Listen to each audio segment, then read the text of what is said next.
uh, doa.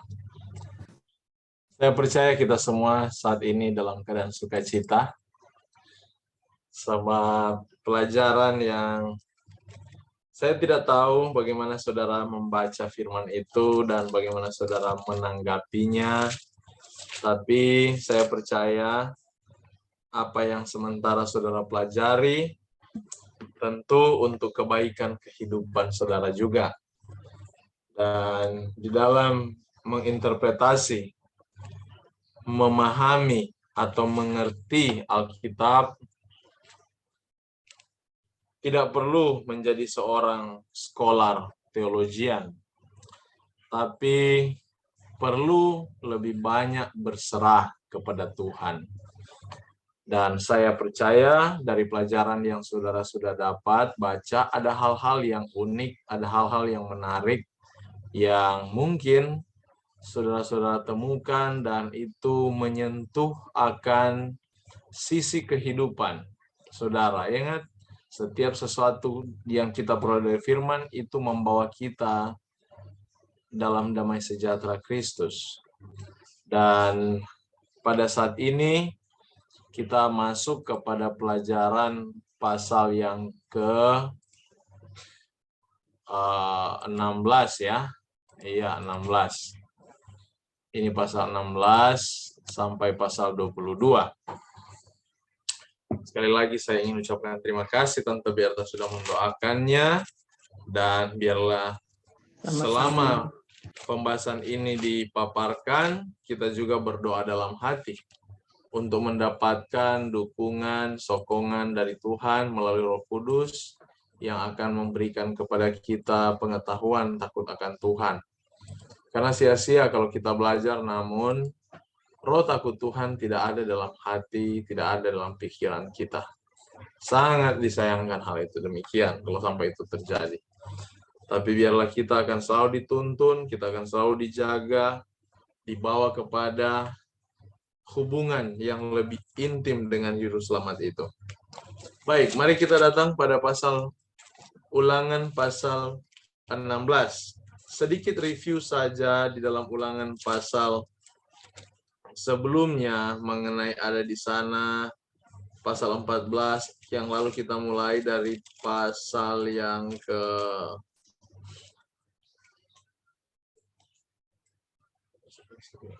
pasal 9 ya lalu.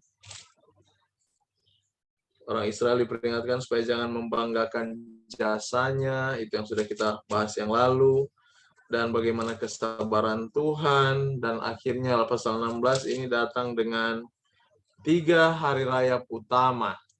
Dalam pasal ini diulangi mengenai hukum tentang 3 hari raya tahunan, yaitu hari raya Paskah atau disebut dengan roti tidak beragi. Baru kedua, hari raya 7 minggu. Dan juga hari raya Pondok Daun. Dan ingat, semua hari-hari raya ini dia merujuk kepada Yesus. Jadi tidak ada satu hari raya yang dijalankan bangsa ini yang tidak memiliki arti yang sesungguhnya. Semua hari raya, semua peristiwa-peristiwa Ka'bah, aturan-aturan di Ka'bah, bagaimana kita harus membawa domba yang tidak bercacat, semua ini adalah simbol untuk menyatakan Kristus yang akan datang itu. Hari raya ini berhubungan dengan, ingat kata Paskah. Paskah itu Allah melewati. Pesa. Mengapa dia katakan kata pesa atau Allah melewati? Apa yang dilewati? Dia melewati semua pintu-pintu bangsa Israel. Dan dia menghukum semua anak sulung yang ada di Mesir. Dia memisahkan antara umat dan bukan umat. Dan dari Paskah ini, simbol utama yang akan menjadi peringatan bagi mereka, di saat itu Allah melewati disuruh sembelih domba, lembu, dan darahnya taruh di palang pintu, di atas pintu.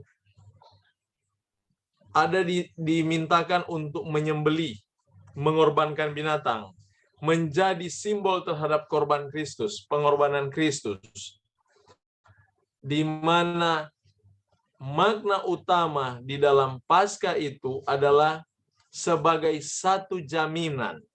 Ada dua makna di dalam Paskah. Yang pertama, di masa di mana mereka diajar untuk mengingat peristiwa Tuhan memisahkan antara anak sulung Israel dengan anak sulung Mesir. Dipisahkan itu. Mana milik Tuhan, mana yang bukan. Tuhan pisahkan itu. Tolong kasih tahu kalau putus-putus ya. Koneksi saya kurang baik saya lihat.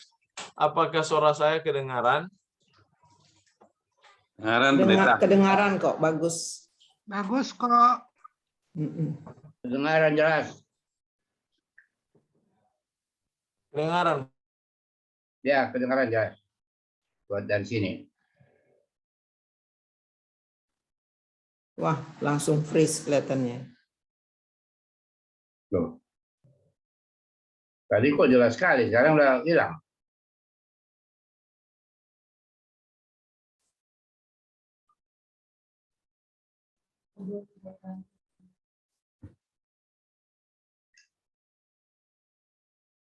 Kita serupa dengan yang dia lakukan adalah untuk menyatakan kepadamu mengenai penghakiman, menyatakan mengenai perbuatan baik. Ini hal-hal ini yang akan dikerjakan oleh Roh Kudus dalam jiwa. Dan itu yang menjadi simbol terhadap pondok daun ini. Jadi dengan kata lain, 3 upacara ini menjadi penting karena kenapa? Karena 3 upacara ini adalah satu simbol hari raya simbolik yang langsung kepada Yesus dan umatnya. Langsung kepada Yesus dan umatnya. Kenapa? Karena peristiwa penyelamatan di dalam tindakan-tindakan ilahi, tindakan Kristus. Dia mau mati dan dia bawa korban yang hidup, menyatakan kehidupan korbannya itu kepada Bapaknya, dan dia curahkan Roh Kudus. Semua ini adalah proses yang terjadi di dalam tubuh Yesus untuk keselamatan saudara dan saya. Untuk keselamatan manusia. Jadi saudara, hari ini kan ada hari raya korban. Ya kan? Itu ditiru dari mana? Dari Israel. Tapi mereka lakukan korban. Banyak orang-orang melakukan hari raya demikian, korban dan sebagainya, tanpa memaknai simbol itu. Sebenarnya semua peristiwa yang terjadi di dalam sistem Ka'bah, baik hari raya maupun aturan-aturan Ka'bah, korban dan sebagainya, itu semua memiliki makna tersendiri yang pada hakikatnya merujuk kepada Kristus. Hanya itu dia. Dan di pasal yang sama ini, hukum umum tentang kehadiran. Hukum umum tentang kehadiran. Ini pasal 16. Mengenai pengadilan Tuhan, institusi hakim yang lebih rendah. Aturan hukum umum keadilan yang diberikan pada mereka yang dipanggil di office-nya, dalam kantor pekerjaan mereka. Ayat 18-20. Dia katakan, kalau orang itu jangan dia katakan menerima suap. Karena dia katakan di sana ayat 19, suap itu membuat mata orang menjadi buta. Mata-mata orang bijaksana jadi buta. Makanya hati-hati dengan uang. Kita harus lebih teliti dalam hal pemberian. Malah di uang itu juga dapat membuat orang memutarbalikkan kata-kata. Semata-mata keadilan itulah yang harus kau kejar, supaya engkau hidup dan memiliki negeri yang diberikan kepadamu. Tuhan mau orang yang umur panjang itu adalah orang yang adil. Di sini itu diatur. Mengenai institusi ini, pengadilan yang adil. Kalau ada yang suka menjadi hakim, tidak salah. Orang umat Tuhan tidak salah menjadi hakim, tidak salah menjadi pengacara. Tetapi ingat, lakukan semua itu untuk membela yang benar, untuk kemuliaan Allah. Untuk keadilan Allah. Dan di ayat 16 sampai 17, malah dia katakan, janganlah ia menghadap hadirat Tuhan dengan tangan hampa.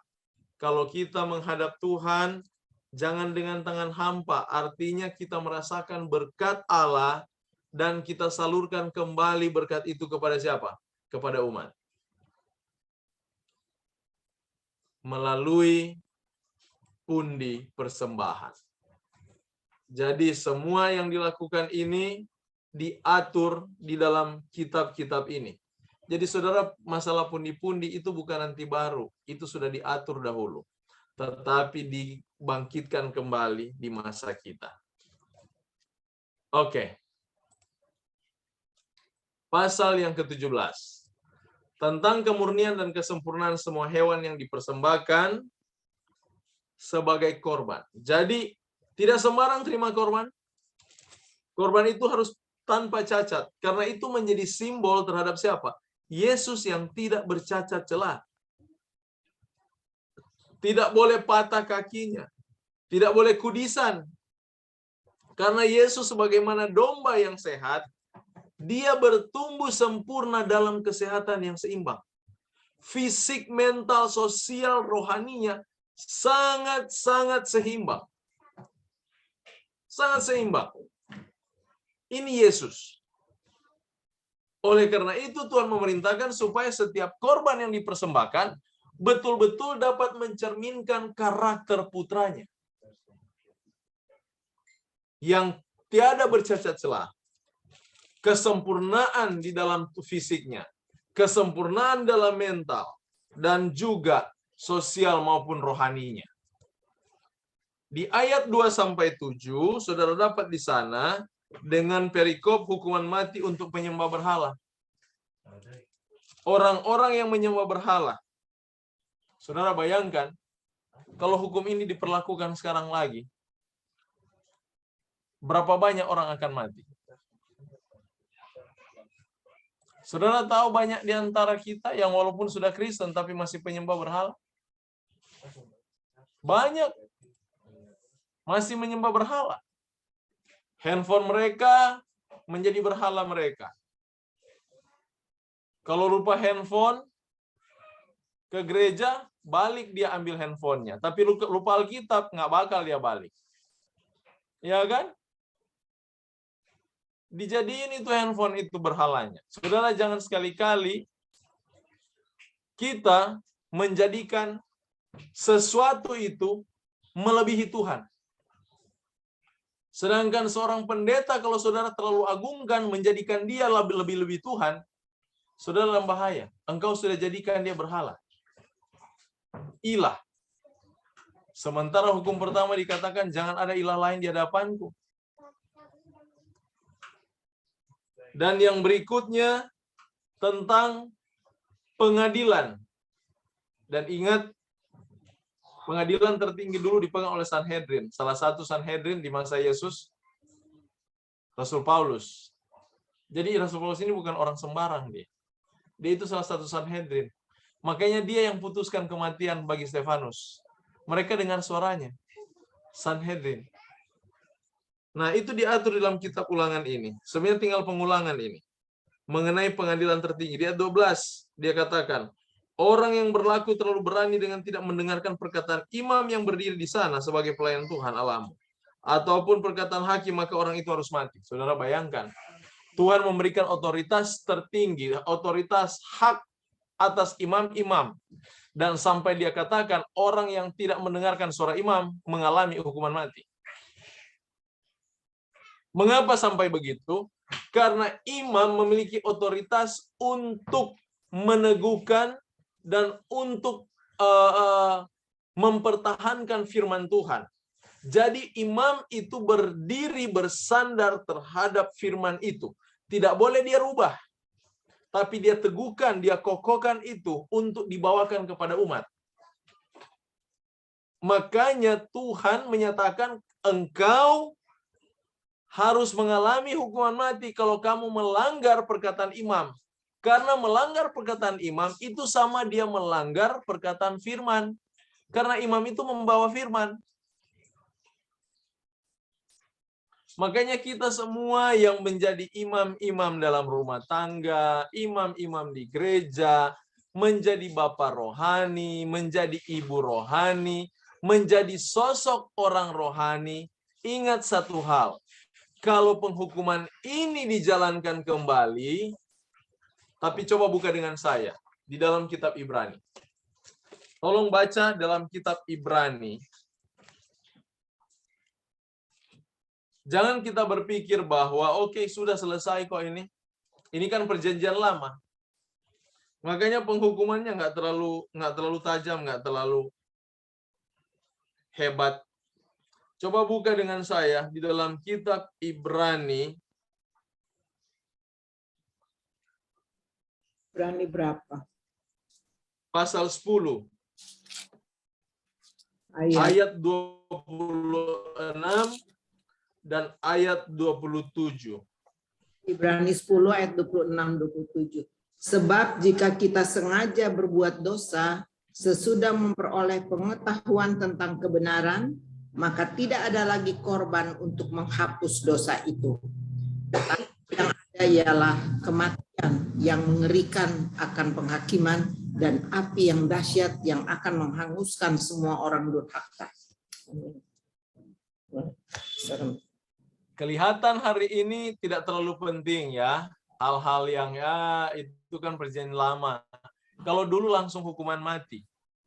Makanya dari tadi saya katakan, sebenarnya dia kalau dia ikut sebenarnya ada langsung hukuman mati. Tapi ingat, hukuman mati itu bukan tidak ada. Itu tetap ada, cuma prosesnya berbeda. Kalau kita belajar mengenai gandum dan lalang, ingat pelajaran yang lalu di hari Selasa ya, mengenai perumpamaan-perumpamaan.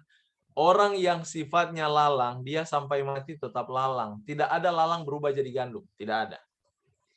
Yang ada dia harus matikan lalang itu dan minta benih yang baru, yaitu benih gandum. Makanya Paulus katakan, engkau harus mati setiap hari. Mati dalam dosa. Jadi orang kalau dia sudah bertumbuh, dia menumbuhkan satu sifat kerohanian, sifat ilahi, dan tiba-tiba dia lakukan dosa, dia mulai lagi dari baru. Dia mulai lagi dari baru. Ketika dia lakukan dosa dan dia mau minta ampun, dia akui kesalahannya, dia mulai lagi benih yang baru. Saudara bayangkan kalau sampai Tuhan datang, saudara benih baru terus. Apa kata Yohanes? Engkau tidak bertumbuh.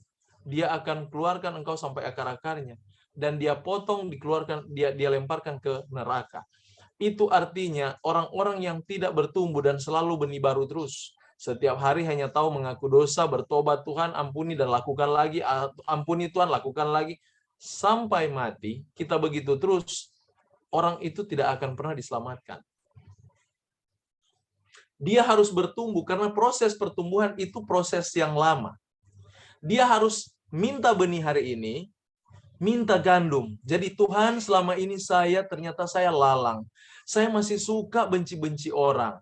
Saya masih memiliki kebiasaan-kebiasaan yang salah, Tuhan. Tuhan tolong saya, berikan saya hati yang baru. Itu kan doa kita. Waktu kita minta doa seperti itu, hati yang baru, kita sementara mengungkapkan untuk memberikan saya benih yang baru. Yaitu benih gandum. Dan Tuhan mendengar doa ini karena doa orang bertobat, doa yang meminta pengakuan, yang memberikan pengakuan adalah doa yang paling cepat Tuhan jawab. Waktu Tuhan dengar doa ini, dia langsung jawab dan berikan hati yang baru kepadamu. Dan ketika kita sudah menerima hati yang baru ini, apa tugas kita selanjutnya? Menjaga pertumbuhannya dengan doa, dengan ucapan syukur, dan mempelajari firman Tuhan. Memahami kehendak-kehendak Tuhan. Dalam Alkitab dia katakan mengenal Allahmu. Nah, ini cara untuk menumbuhkan benih itu. Berhubungan dengan Yesus setiap saat. Berhubungan dengan dia selalu. Dengan angsur-angsur, secara berangsur, benih ini mulai tumbuh matang. Yang akhirnya tanpa kita saudara sadari, kita sadari, benih itu, karakter benih itu sudah matang dan menghasilkan buah. Kalau dia menghasilkan buah itu yang disebut dengan buah roh. Itu adalah proses yang terjadi bertahun-tahun. Hanya dengan satu karakter ini yang saudara bawa. Yaitu karakter apa? Karakter Kristus. Tidak ada karakter lain. Hanya dua benih di sini. Benih gandum yaitu Yesus. Benih lalang yaitu setan. Dari mana saudara bawa benih itu tergantung. Tetapi ingat, kalau dari pertama saudara tumbuhkan benih setan, itu tidak akan pernah berubah. Sampai mati saudara akan tetap bawa benih itu, yang disebut dengan lalang. Nah, dengan konsep ini, kembali ke kitab Ibrani. Jadi dengan kata lain, di dalam kitab Ulangan tadi kan, di sini dia katakan tentang sebentar. Ulangan pasal 16 dia katakan pasal 17 bukan 16. Di pasal 17 dia katakan di sana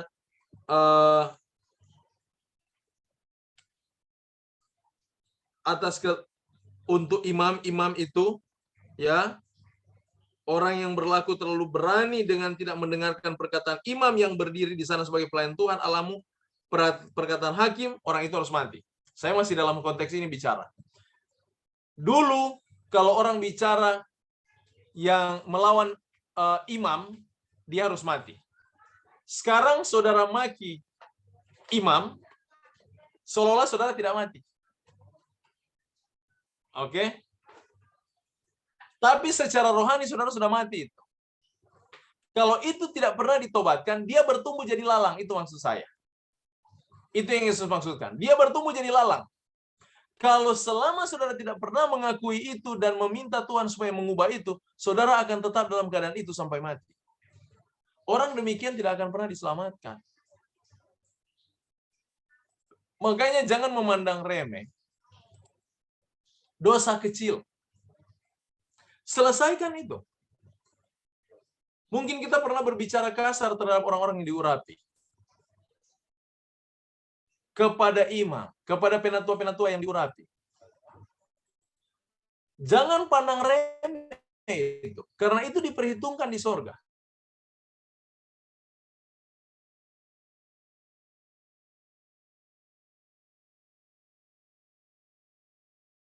Atau tidak mau mendengarkan suara-suara para imam.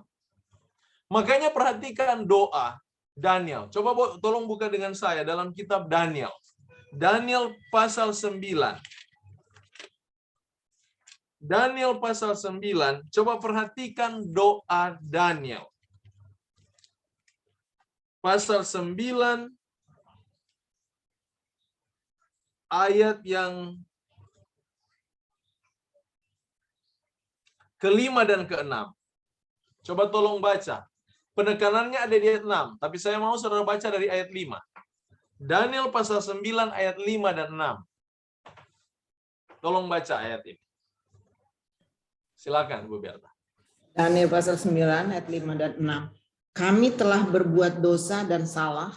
Kami telah berlaku fasik dan telah memberontak. Kami telah menyimpang dari perintah dan peraturan-Mu. Dan kami tidak taat kepada hamba-hamba-Mu, para nabi yang telah berbicara atas nama-Mu kepada raja-raja kami, kepada pemimpin-pemimpin kami, kepada bapak-bapak kami, dan kepada segenap rakyat negeri. Lihat, terima kasih Bu Berta. Lihat Daniel punya doa ini.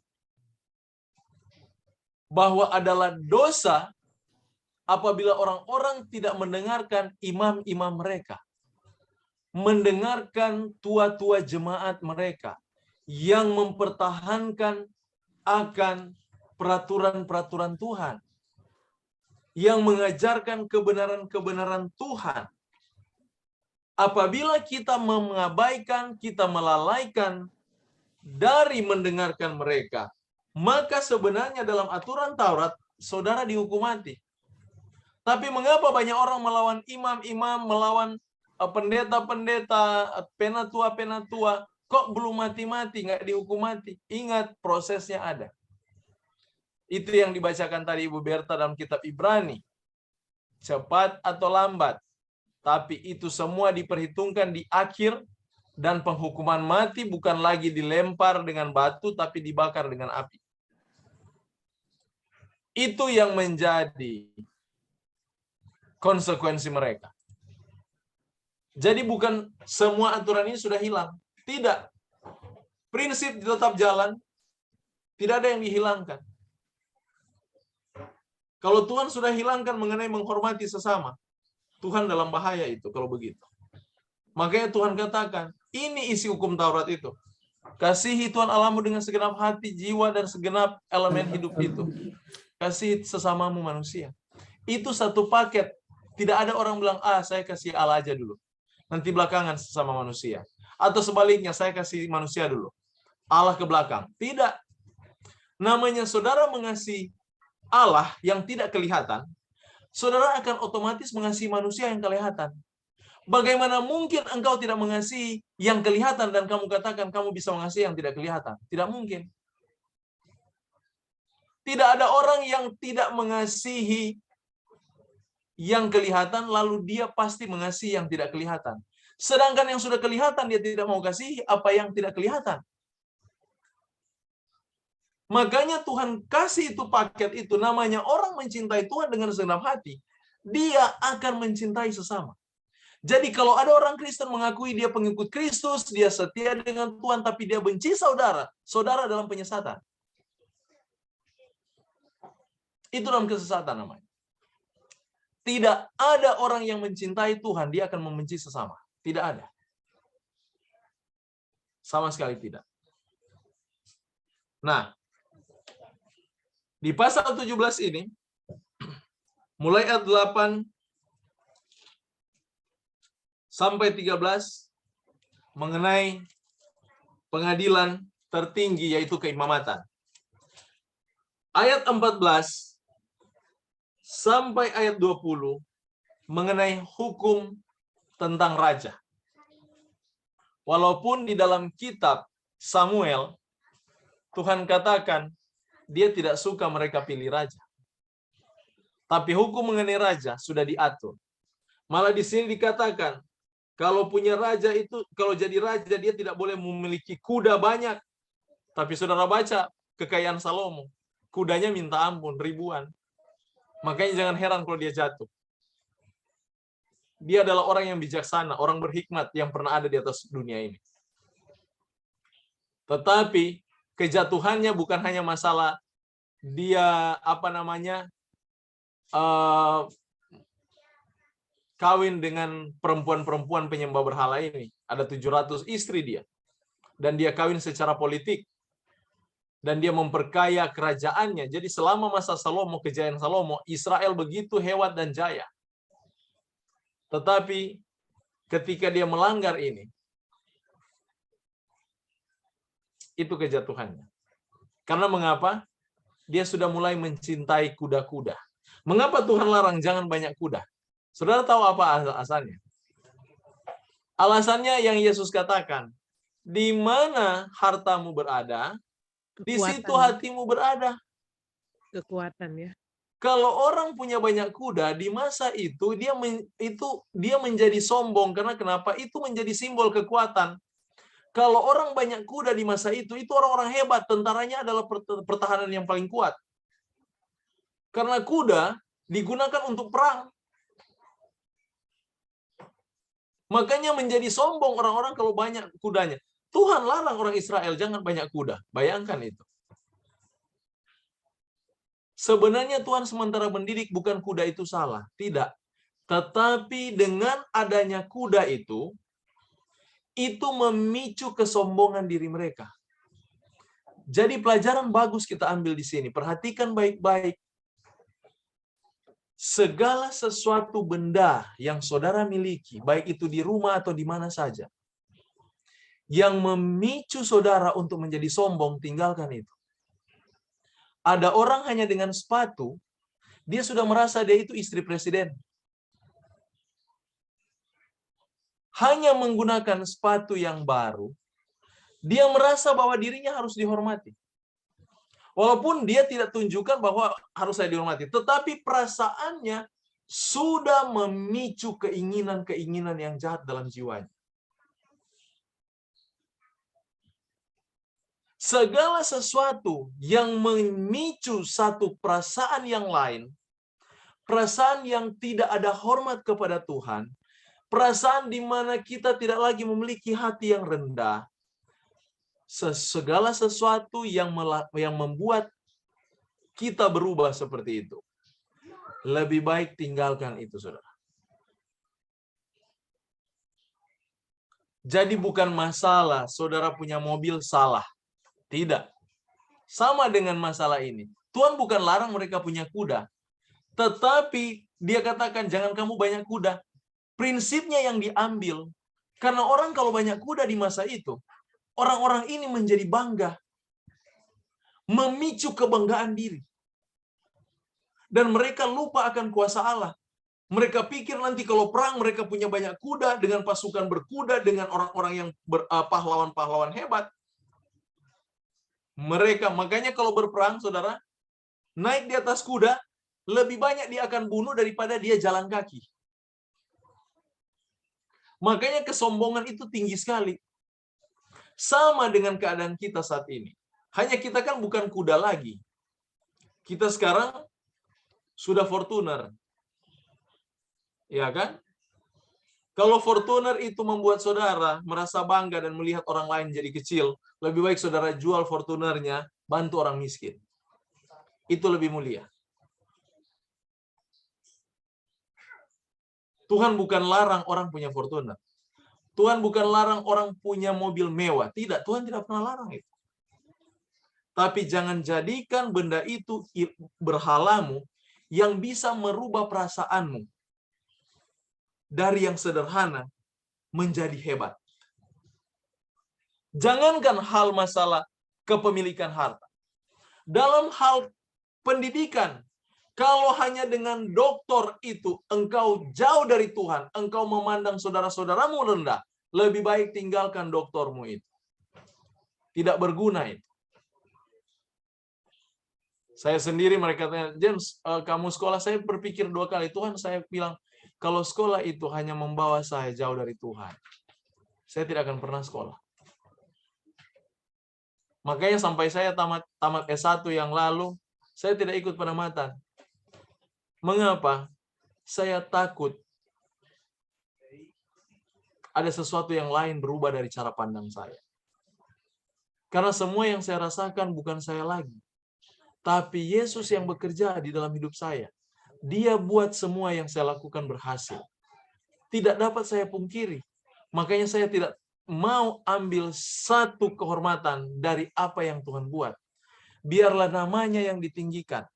Dan itu harus menjadi jiwa dan cara berpikir kekristenan. Jadikan Tuhan yang utama. Jadikan Tuhan yang utama. Jadi itu alasan sampai hukum raja itu dibuat. Karena ingat, malah di sana dia tambahkan, kalau engkau menjadi raja, ayat 14, engkau duduk di atas tahta kerajaan, harus ia menulis baginya salinan hukum itu menurut kitab yang ada pada imam-imam orang Lewi. Saudara bayangkan, suka jadi raja, tulis kembali kitab. Apa maksud Tuhan? Ini ajakan bagi kita. Kalau saudara sudah banyak uang, kelihatan sudah makmur, Tuhan suruh kamu masuk di kamar dan lebih menghafal ayat hafalan. Tujuannya satu, supaya jangan engkau terjerat dengan harta yang engkau peroleh. Itu maksud Tuhan. Makanya bayangkan Tuhan suruh mereka kerja. Kalau kamu jadi raja, kamu harus salin kembali. Saudara bayangkan. Contoh, bapak saya raja. Begitu dia pensiun raja turun ke saya. Waktu dia jadi raja, dia sudah tulis apa? Dia salin itu hukum-hukum Taurat. Aturan-aturan. Sudah disalin. Begitu digantikan kepada saya, ngapain lagi saya mau salin? Sebenarnya logikanya, pakai aja yang Bapak sudah buat dan saya pegang. Tapi tidak, Tuhan katakan, kamu pun harus tulis. Jangan ambil punya bapakmu. Kamu harus tulis. Ini Tuhan mau supaya kitab-kitab yang mereka tulis itu memaknai dalam hati hidup mereka. Karena capek loh kalau nulis. Saya mau katakan ini. Kalau nulis itu capek. Mereka akan merasa berjasa di dalam menulis firman itu. Karena sementara menulis, otomatis hafalan masuk. Saya ingat dosen saya dulu kalau kita mau ujian, dia hanya bilang, kalau kalian susah menghafal, gampang. Tulis aja katanya 10 kali. Otomatis kamu hafal itu. Saya pikir benar juga ya. Jadi untuk mempermudah kita belajar, menulis kembali. Dengan pengertian. Jadi ini cara Tuhan, saya berpikir ini juga untuk orang-orang muda kalau ada ya, ajarkan kepada mereka. Kalau mau ujian, belajar, jangan hanya diam. Tulis kembali pelajaran itu. Cari mengerti. Sama dengan hari ini, kalau kita sementara Bible study, apa yang saya jelaskan, saudara tulis kembali, supaya itu tidak akan dilupakan. Kalau kita hanya duduk dan merenung, oke, dengar James lagi bicara nih, saudara percaya atau tidak, tidak lama saudara akan lupa apa hari ini yang kita pelajari. Terima kasih Om Anoni, Tante Berta, saya lihat suka mencatat. Pak John juga lalu saya lihat. Jadi dengan kata lain, puji nama Tuhan. Kalau kita belajar seperti itu, jangan pernah tinggalkan catatan. Tuhan ajarkan itu supaya hal-hal yang mulia yang dia ajarkan dari firman-Nya itu masuk dalam pikiran. Makanya tadi saya katakan, diajar aja disuruh seperti itu. Itu menjadi pelajaran bagi kita. Kalau kita sudah mengalami kemakmuran, kita lebih giat belajar Alkitab. Tuhan tidak pernah larang orang jadi kaya. Karena Amsal sendiri katakan, tidak ada usaha manusia untuk kaya. Itu adalah berkat Tuhan. Jadi kalau saudara makmur, saudara kaya, punya kebanyakan kepunyaan, itu pemberian Tuhan dalam hidupmu. Tapi Tuhan mencintaimu, dia tidak mau engkau tenggelam dengan kepunyaanmu itu. Sehingga dia dilupakan. Makanya dia mau, walaupun dia limpahkan kita berkat, kita harus senantiasa mengingat dia. Dengan cara apa? Lebih banyak baca Alkitab. Jadi kalau saat ini saudara tidak punya uang di tangan, saudara masih baca Alkitab satu hari satu kali, begitu datang uang, masuk di kantong, saudara baca Alkitab 1 hari 2 kali. Tambah lagi, masuk baru, tambah lagi 3 kali. Setiap berkat yang masuk, saudara harus tingkatkan lebih banyak hubunganmu dengan Tuhan. Saya ingat dulu ada seorang dosen katakan sama kita, waktu itu masih muda. Dia katakan, waktu kamu pacaran, berdoa untuk pacarmu 2 kali. Kamu menikah, doakan itu dilimpahkan, ditingkatkan lagi sampai 4 kali. Dapat anak, ditingkatkan lagi. Begitu kamu menumbuhkan anak itu, tingkatkan lagi. Jadi kalau 1 hari tadinya waktu pacarannya 2 kali, sampai anak itu besar, kita harus sudah berdoa kurang lebih 7 kali atau 8 kali ke atas. Saudara lihat, ini memaknai dari apa yang diajarkan Tuhan dari kitab ini.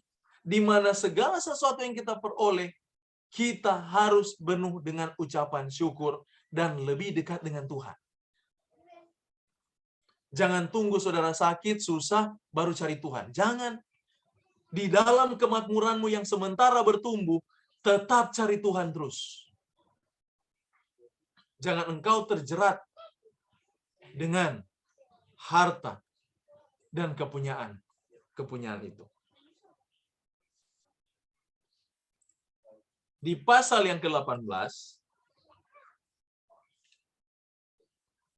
ini hak dan pendapatan gereja. Arti gereja umat. Itu ditetapkan. Bagaimana pelayanan untuk memelihara orang Lewi. Yang lalu kita sudah bahas itu ya. Tapi diulangi lagi oleh Musa di sini. Di dalam kitab ini, dalam pasal ini.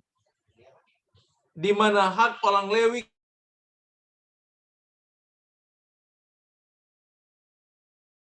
memberikan mereka warisan tanah. Jadi hak mereka bukan dapat dari tanah. Kalau orang bangsa suku-suku lain ini, mereka dapat kehidupan mereka dari tanah yang diberikan Tuhan. Tapi orang Lewi tidak, mereka dapat makan dari apa? Dari porsinya Tuhan. Jadi Tuhan katakan, berikan persembahan perpuluhan bagi saya. Oke, mereka bawa. Ini hasil ladang saya berikan kepada Tuhan. Ini hasil perpuluhan. Ini persembahan. Ini semua dikasih sama Tuhan. Tuhan bagi, oke. Terima kasih kamu sudah kasih sama saya. Dan hasil yang kamu kasih ini, saya berikan kepada orang Lewi. Jadi orang Lewi itu makan dari siapa? Dari porsi Tuhan. Dia tidak pernah makan dari porsi orang Ruben. Dia tidak pernah makan dari porsi orang Yehuda. Dia tidak pernah makan dari porsi orang Efraim. Tidak pernah. Dia makan dari porsi Tuhan. Demikian prinsip yang sama ditanamkan dalam gereja. Jangan pernah saudara berpikir persembahan yang saudara berikan di gereja itu untuk pendetamu. Tidak pernah itu terjadi. Engkau bawa persembahan perpuluhan itu untuk Tuhan. Hanya Tuhan akhirnya dia katakan, ini sekarang bagian kamu, hai hamba-hambaku. Makanya kalau ada hamba yang tidak jujur, yang akan hukum dia bukan saudara, yang akan hukum dia adalah Tuhan. Amin. Karena kenapa? Dia sudah makan dari porsi Tuhan, dia tidak kerja dengan setia.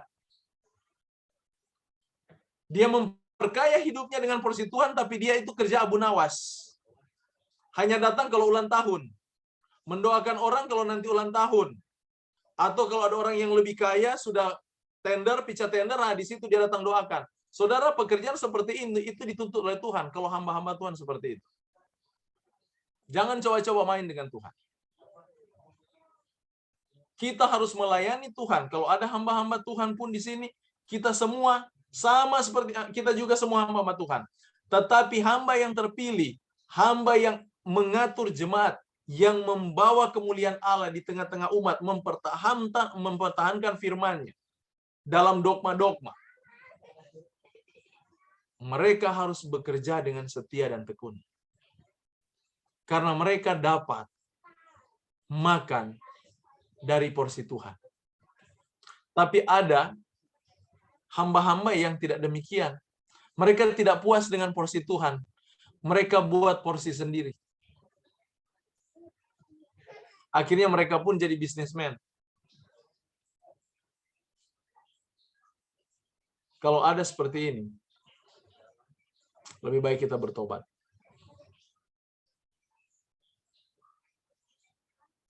Bukan hanya bisnismen. Malah ada yang jadi rentenir. Pinjamkan uang ke jemaat dan ganti dengan bunga yang besar. Hati-hati dengan demikian. Karena nanti kita juga bertemu di pasal-pasal ini. Tuhan tidak suka dengan orang-orang yang seperti itu. Yang suka mengambil laba dan riba.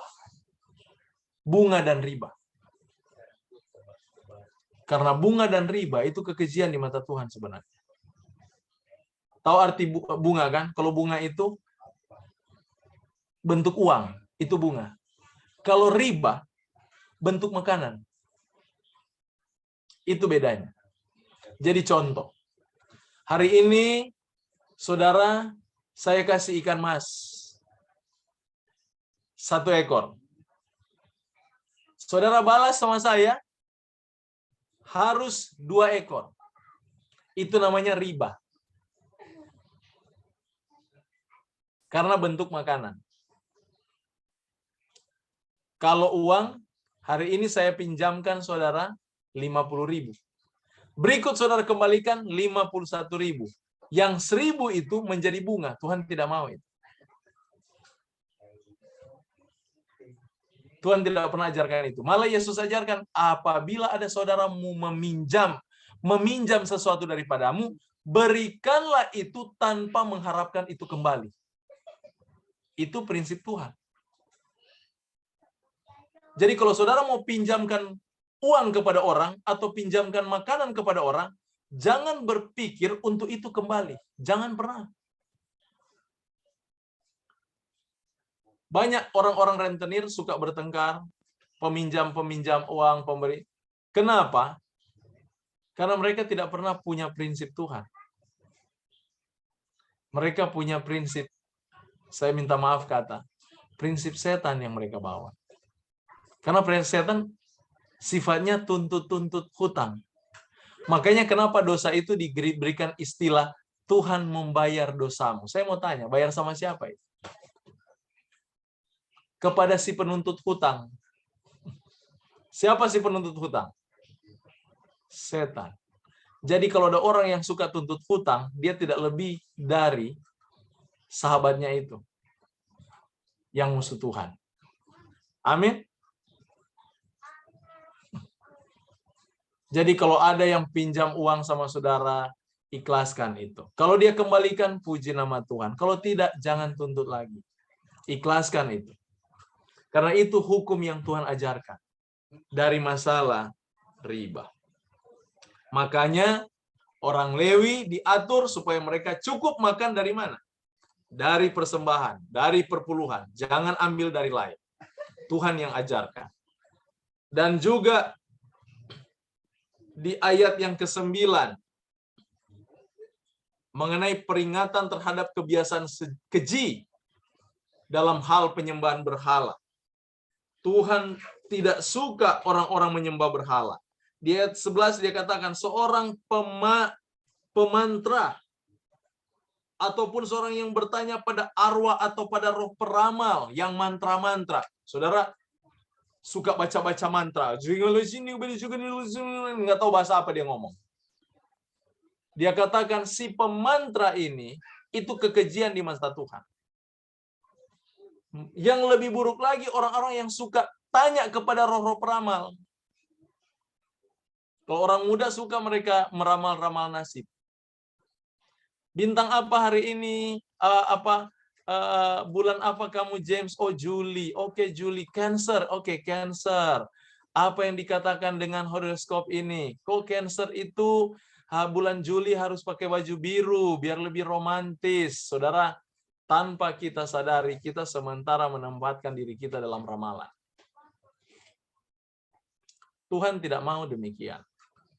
Makanya jangan heran di dalam kitab Yesaya. Coba buka dengan saya dalam kitab Yesaya. Di dalam kitab Yesaya.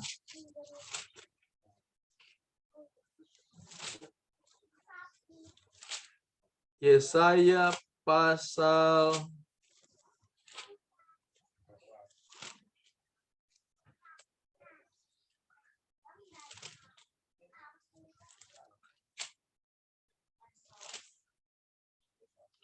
mana ini? Yang dia menceritakan mengenai orang-orang yang suka menanyakan diri mereka dengan mantra-mantra.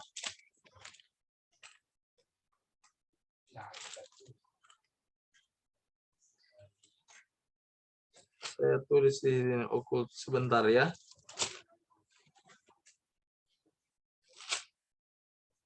Tuhan yang ajarkan. Pasal 47.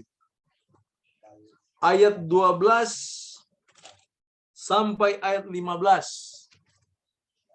Yesaya 47 ayat 12 sampai 15. Lihat dia katakan begini. Bertahan sajalah dengan segala mantramu dan sihirmu yang banyak itu yang telah kau repotkan dari sejak kecilmu. Mungkin engkau sanggup mendatangkan bantuan. Mungkin engkau dapat menimbulkan ketakutan. Saudara, bayangkan mantra-mantra ini sifatnya. Lain bentuknya. Seolah-olah dapat mendatangkan bantuan. Engkau telah payah karena banyak nasihat. Paling banyak aturan kalau orang-orang percaya mantra. Oh, rumahnya jangan sampai menuju tusuk sate. Saudara, orang Kristen kalau masih pakai tusuk sate, bertobat. Tidak ada ajaran Alkitab mengajarkan bahwa tusuk sate itu nggak boleh ditinggalin. Itu masih gunakan mantra-mantra di sana. Ada teman saya, pendeta, dia katakan, saya suka rumah itu James. Tapi saya takut. Kenapa? Letaknya tusuk sate. Saya bilang, kamu pendeta atau apa? Di mana Alkitab larang itu? Itu aturan-aturan yang kita kenal dengan kata Feng Shui. Itu datang dari aturan-aturan penyembah berhala. Makanya betul apa kita biasa katakan, penyembah-penyembah berhala ini paling banyak aturan mereka yang tidak-tidak. Karena berhubungan dengan ramalan-ramalan bintang. Makanya lihat orang, oh sio apa ya? Sio ayam. Oh kamu harus begini, kamu harus menikah dengan sio babi, contoh ya. Saudara, Alkitab tidak pernah ajarkan itu. Malah di dalam catatan Alkitab, orang-orang yang menempatkan diri mereka dalam hal-hal demikian adalah musuh Allah. Di pasal 47 ini dia katakan, engkau payah banyak nasihat, biarlah tampil dan menyelamatkan engkau orang-orang yang meneliti segala penjuru langit. Meneliti segala penjuru langit. Kita kenal ini sebagai okultisme. Yang mengukur hidup itu dengan bintang. Bintang apa ya? Cancer, Leo, apa lagi? Pisces, ya. Kalau kita Kristen masih seperti itu, lebih baik bertobat. Karena jelas ayat ini dia katakan, sesungguhnya mereka sebagai jerami yang dibakar api, mereka tidak dapat melepaskan nyawanya dari kuasa nyala api. Api itu bukan bara api untuk memanaskan diri, bukan api untuk berdiam. Demikianlah faedahnya bagimu dari tukang-tukang jampi itu, yang telah kau repotkan dari sejak kecilmu. Masing-masing mereka terhuyung-huyung ke segala jurusan, tidak ada yang dapat menyelamatkan mereka. Sedangkan Mama Lawrence, peramal hebat, tomati juga. Apakah dia dapat menyelamatkan dirinya? Tidak dapat. Buat apa kita gantungkan hidup kita kepada orang-orang demikian? Makanya orang kalau jadi Kristen tinggalkan 100% segala sesuatu yang berbau mistik, yang berbau spiritisme, yang berbau okultisme. Tinggalkan semua itu. Karena itu membawa kecelakaan bagi diri kita sendiri. Tuhan melarang petenung-petenung begini. Harus engkau hidup, ayat 13 dari Ulangan 18. Haruslah engkau hidup dengan tidak bercela di hadapan Tuhan Allahmu. Jangan kotori hatimu dengan tenungan-tenungan demikian. Hidup tanpa celah. Malah diajarkan di ayat 15. Seorang nabi dari tengah-tengahmu, dari antara saudara-saudaramu, seperti aku akan dibangkitkan bagimu oleh Tuhan. Musa sendiri bernubuat mengenai Yesus. Di ayat inilah pernyataan Musa untuk menyatakan bahwa Yesus akan hadir di antara engkau. Jadi ini aturan mengenai petenung. Tuhan ajarkan kalau ada nabi di antaramu, malah dia katakan, nabi itu Tuhan yang akan letakkan firman-Nya di dalam lidahnya. Jadi kalau ada orang yang mengaku, oh saya nabi, saya mendapatkan penglihatan. Ujian terhadap nabi yang mendapatkan penglihatan, dia harus selaras dengan firman. Ada nabi, mengaku nabi, tapi dia kasih bertengkar orang lain. Dia datang kepada Ibu Berta. Ibu Berta ada kehilangan kan? Ibu Berta bilang, iya, saya dapat mimpi yang ambil itu Om Anoni. Dalam nama Yesus, Tuhan tunjukkan yang ambil itu Om Anoni. Saya mau tanya, marah nggak Ibu Berta sama Om Anoni?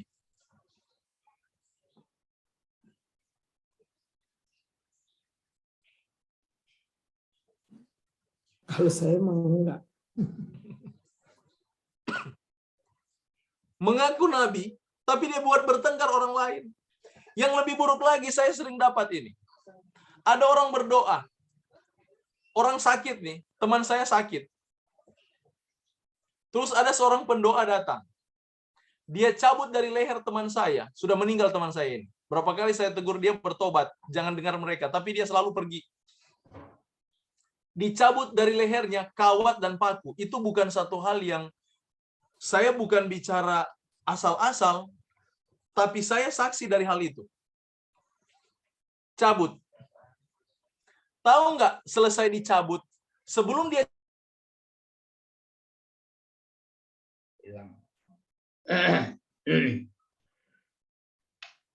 Suaranya hilang. Kamu, Ya.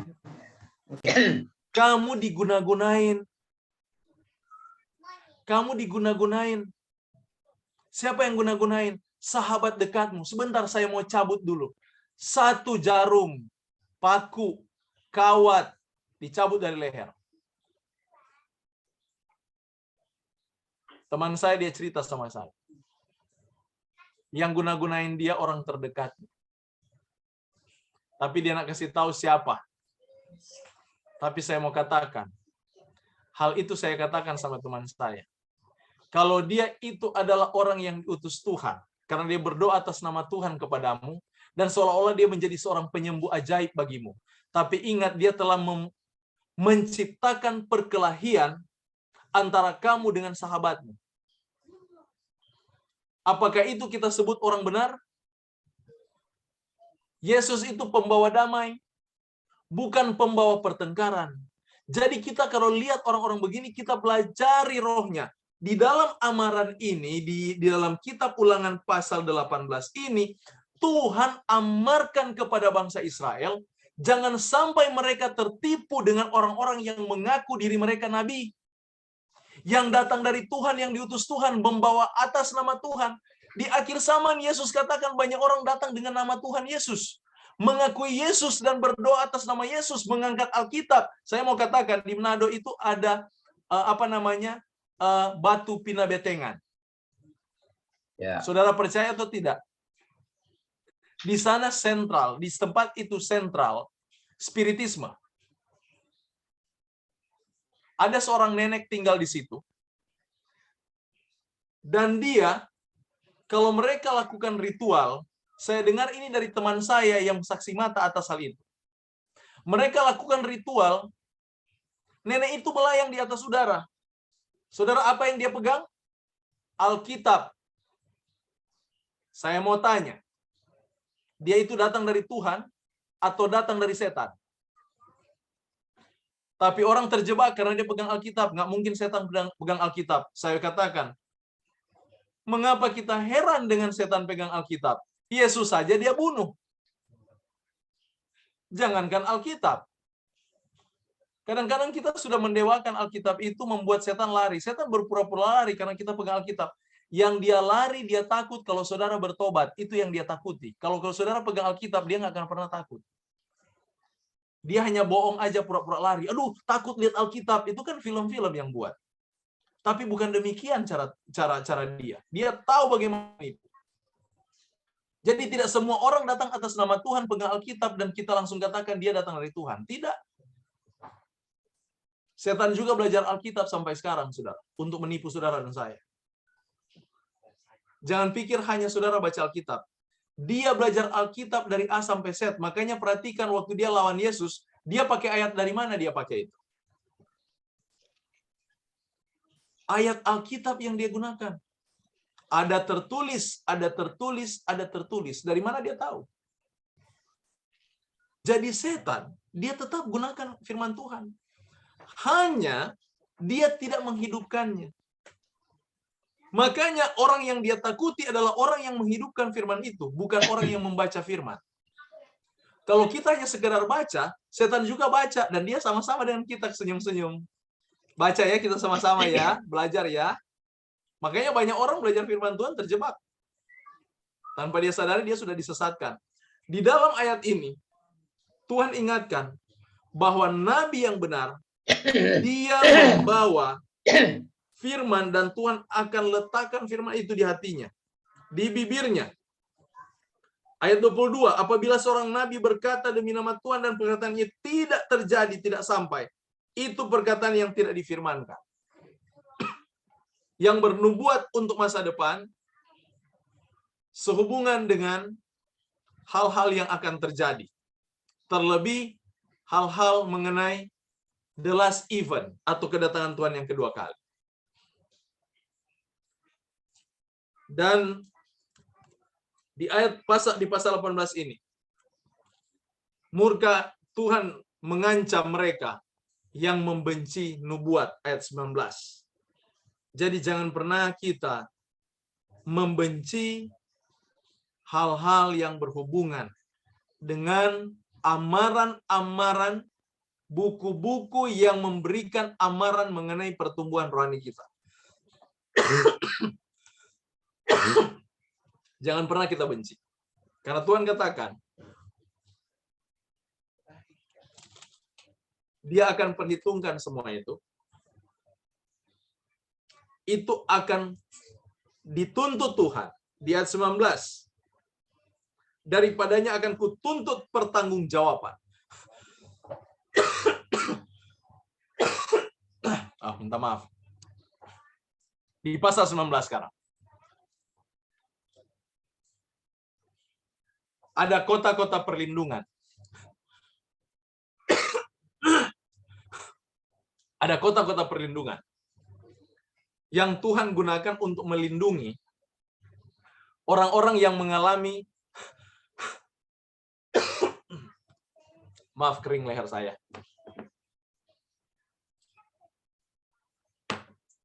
Orang-orang yang mengalami pembunuhan yang tidak disengaja. Mengingat jangan sampai keluarga mereka mengejar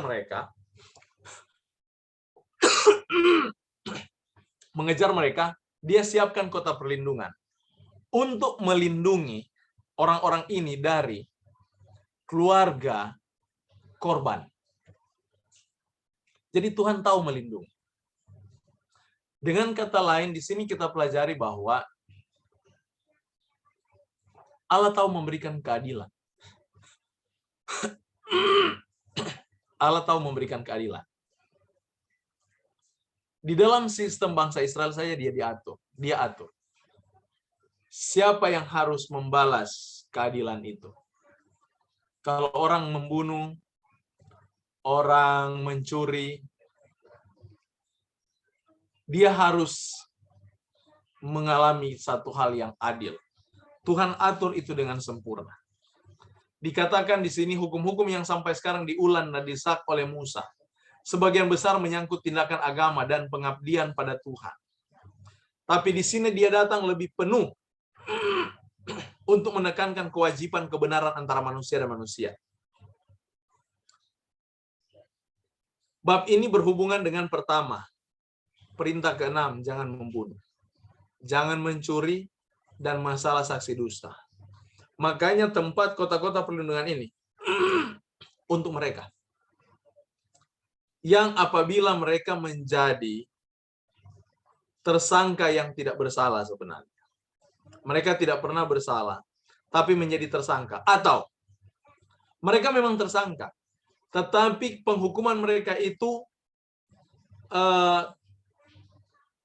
penghukuman yang harus dijatuhkan kepada mereka mungkin tidak adil. Tuhan asingkan mereka. Itu perintah Tuhan. Karena contoh, dia nggak sengaja bunuh temannya. Dia tidak sengaja. Keluarga dari teman ini marah. Waktu di sidang, mereka teriak, bunuh dia, bunuh, nyawa ganti nyawa. Padahal dia lakukan itu tanpa sengaja. Nah, mengingat hal ini terjadi, Tuhan asingkan mereka. Jangan tinggal di antara umat. Karena nanti terjadi adanya dendam di dalam. Jadi disingkirkan orang-orang ini. Ini mengajarkan juga kepada kita hal yang seperti ini. Kalau ada saudara di dalam jemaat, seseorang yang, atau saudara sadari saudara itu dibenci, pokoknya mereka tidak suka sama saudara. Tidak salah saudara menghindar dari dia. Saudara pergi ke gereja sebelah.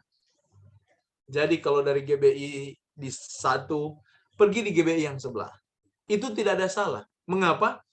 Untuk menjaga supaya yang satu ini tidak berdosa. Karena selama saudara di situ, dia akan anggap saudara berdosa, saudara pembawa dosa bagi dia. Saudara sudah minta maaf, saudara sudah minta pengampunan, dia tidak mau ampuni. Makanya caranya Tuhan singkirkan orang ini sampai waktu itu ditentukan kapan dia bisa kembali. Jadi ternyata Tuhan aja Tuhan tahu sistem. Di dalam hidup kita ada amarah itu Amarah itu ada orang dalam satu hari dia berhenti marah. Tidak ada dendam. Tapi ada orang berbulan-bulan. Ada bertahun-tahun. Tuhan sabar menunggu orang yang demikian untuk bertobat. Yang masalah, jangan sampai tidak ada hati bertobat lagi dalam jiwanya. Jadi kalau kita benci seseorang, cepat-cepat bertobat. Cepat-cepat ampuni dia. Cepat-cepat kita ampuni. Karena saudara harus sadar, Tuhan sementara sabar menunggu engkau mengampuni saudaramu. Tuhan sementara bergumul dengan tingkah lakumu yang tidak tahu mengampuni itu. Dia bergumul dan dia tunggu sampai engkau dapat mengampuni. Itulah Tuhan. Jadi sebenarnya banyak orang katakan, pendeta saya bergumul dengan dosa. Kalau kita belajar baik-baik, saudara tidak pernah bergumul dengan dosa. Yang bergumul dengan dosa itu Tuhan. Kamu yang membuat Tuhan bergumul karena kamu. Dia bergumul menunggu engkau supaya sadar. Sebenarnya kita tidak pernah bergumul dengan dosa. Kita pecinta dosa, bukan bergumul dosa. Alami manusia adalah pecinta-pecinta dosa. Begitu dia diajak untuk bertobat, dia sakit hati. Makanya lihat orang kalau dikhotbahkan, sering orang tersinggung itu di khotbah. Karena mengapa dosanya ditegur? Orang yang paling sakit ketika kesalahannya ditegur. Lebih sakit lagi kalau kesalahan itu diajak untuk diubahkan. Sudah ditegur, mau suruh berubah lagi. Mengapa paling sulit hal ini? Karena dosa itu sudah menyatu dengan tubuh. Dosa sudah menyatu dengan kealamiannya. Makanya banyak orang katakan, aduh pendeta saya bergumul dengan dosa. Sebenarnya bukan saudara yang bergumul. Yesus yang bergumul denganmu karena kamu masih mencintai dosa itu. Dan kamu tidak mau melepaskannya. Padahal Tuhan sendiri sudah katakan, aku memberikan kamu kuasa untuk melepaskan dosa. Tapi kuasa itu sepertinya tidak ada kuasa bagimu. Karena kamu lebih memilih menghormati Roh Kudus yang membantu kamu untuk melepaskan dosa daripada kamu mengikuti kata Roh Kudus itu. Kamu lebih memilih dosamu dari memilih Tuhan. Tuhan tidak akan pernah bergumul kalau kita dengan cepat memilih Tuhan lebih dahulu. Tapi selama kita bergumul, istilahnya bergumul dengan dosa, sebenarnya bukan saudara harus sadari. Bukan saudara yang bergumul, Tuhan yang sementara bergumul atas perilakumu itu. Cepat-cepat tinggalkan dosa, bergantung dengan Yesus. Serahkan itu sama Yesus. Dan di pasal 20, bab ini menyelesaikan satu misi, menetapkan hukum dan tata cara perang. Jadi, hukum perang di sini diatur sehubungan dengan tentara, ya, diatur semuanya. Hukum perang. Tapi ingat, perhatikan syarat-syarat yang dipampangkan di ayat-ayat ini. Dari ayat 5 sampai 7, ayat 1 sampai 4, 5 sampai 7, 8, 9. Mereka itu diberhentikan, dipulangkan. Kalau pikiran mereka masih di rumah. Mereka dipulangkan kalau mereka ada rasa takut.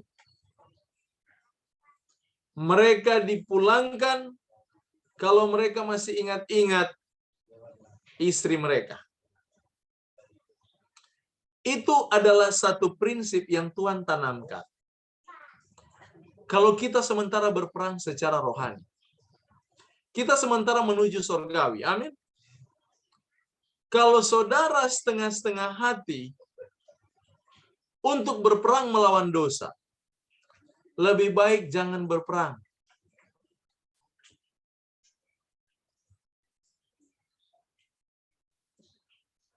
Artinya saudara langsung katakan, Tuhan, masuk neraka saja saya. Itu lebih mudah bagimu. Makanya prinsip ini Tuhan tanamkan menjadi prinsip rohani yang benar kepada pasukan Kristen. Pasukan pengikut Kristus yang membawa panji kebenaran. Kalau kamu katakan kamu pengikut Kristus,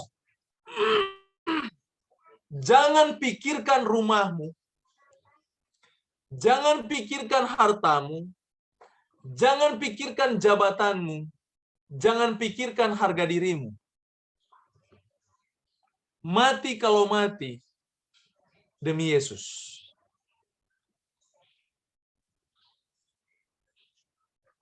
Hilangkan harga diri. Sedikit saya bersaksi di sini. Satu kali saya di BSD beberapa minggu lalu. Saya di BSD. Entah kenapa saya ditabrak dari belakang. Yang lucunya yang menabrak yang marah. Bukan saya yang marah, dia yang marah. Dia turun maki-maki saya, diajak untuk berkelahi. Saya buka kaca jendela hanya sedikit saja supaya bisa masuk suaranya. Dia mau tonjok kaca jendelanya. Dia ajak saya untuk berantem dengan dia. Badannya tidak besar, tidak tinggi, semampai. Saya minta ampun sama dia. Rasa-rasanya saya berpikir kalau dia suruh cium kaki, saya akan cium kaki. Dan saya berdoa dalam hati. Saya minta ampun, saya minta maaf, saya salah. Bayangkan saudara, saya yang ditabrak, saya yang minta maaf. Karena di dalam pikiran saya hanya satu. Coba bayangkan kalau ada di antara mobil-mobil yang berhenti, karena banyak sekali mobil berhenti dan dia berantem dengan saya. Dan di sana ada orang-orang yang ikut Bible study saya dan mereka lihat saya berantem. Coba saudara bayangkan. Saya mempermalukan Tuhan di situ. Di situ saya berdoa dengan sungguh. Saya rendah hati dan saya tidak punya harga diri. Jangankan dia mau tonjok. Dia mau bunuh pun saya di situ, saya sudah siap. Bergumul hati saya di sana. Bergumul antara kemanusiaan saya dengan cinta saya kepada Tuhan yang akan saya permalukan kalau saya layani dia. Dan saudara, saya menang. Saya tunggu dia pergi ke mobil, saya permisi, saya bilang, bisa kita ngobrol di tempat aman? Iya, marah-marah dia. Istrinya turun, dia lihat karena saya menyerah. Istrinya juga turun, dia pukul mobil saya. Dia pukul kaca jendela untuk nggak pecah ya. Mereka berdua tendang mobilnya karena saya nggak buka kaca, nggak buka pintu. Waktu kita menepi, saya sudah berdoa. Waktu saya turun, saudara tahu apa yang jadi? Dia katakan, Pak, apa masalahnya? Jadi lembut suaranya. Saya tidak tahu kenapa. Tadinya dia marah-marah, sekarang jadi lembut. Saudara-saudara berpikir, ini pekerjaan Roh Kudus. Jadi jangan pernah kita pertahankan harga diri. Matikan harga diri demi Yesus. Engkau boleh menghina saya, tetapi kalau kita respon, Yesus yang dihina. Tapi lihat cara Tuhan kerja. Akhirnya dia jadi lembut dengan saya. Malah saya ditunjukin jalan. Ini cara pulangnya, Pak. Ini gini-gini. Dia tidak marah sama saya sama sekali. Padahal tadinya dia marah banget. Maki-maki, dia mau tonjok itu kaca mobil. Macam-macam. Sampai kaca spion saya dilipat. Saya hanya diam. Mobil saya ditabrak. Saudara, apa yang Tuhan ajarkan di sini masalah perang, bukan perangnya yang ditonjolkan. Tapi yang Tuhan ajarkan di sini di mana hati itu harus teguh. Tidak boleh setengah-setengah. Jadi orang Kristen jangan setengah-setengah. Kalau Yesus ajarkan rendah hati, jangan setengah rendah hati, setengah tidak. Kalau Yesus ajarkan sangkal diri penuh, jangan setengah-setengah. Makanya lihat di sini hukum perang, setengah-setengah pulang. Tidak perlu kamu perang. Secara tidak langsung, kamu sudah kalah. Dan ini diatur di dalam prinsip ini. Di pasal 21, mengenai cara mengadakan pendamaian karena pembunuhan oleh seorang yang tak dikenal. Ditentukan ayat 1-9 untuk penghapusan kesalahan darah dari tanah ketika dia menumpahkannya telah melarikan diri dari keadilan. Jadi Tuhan atur itu. Untuk menjaga kehormatan pembantu tawanan, untuk mengamankan hak anak sulung meskipun dia bukan favoritnya, untuk menahan dan menghukum anak yang memberontak, untuk menjaga, jadi Tuhan atur ini, menjaga kehormatan tubuh manusia yang tidak boleh digantung dengan rantai, tapi dikuburkan dengan layak, bahkan tubuh para penjahat terburuk sekalipun. Itu Tuhan atur, bayangkan saudara, diatur sedemikian rupa sehubungan dengan penguburan orang mati. Tuhan atur semua. Dan di pasal 22 yang terakhir, untuk melestarikan amal hubungan bertetangga yang baik. Ini pasal 22. Kalau saudara bertetangga, jangan sampai kita dikenal orang Kristen tetapi tingkah laku tidak sesuai dengan kekristenan. Dia katakan harus ada amal kita. Artinya suka melayani mereka. Menolong tetangga-tetangga kita. Kita hidup bersosial. Jadi kita membaur, diatur dalam pasal ini. Harus ada tolong-menolong. Dan juga ayat 6 untuk pelestarian. Pelestarian apa di sana? Pelestarian hewan-hewan seperti burung.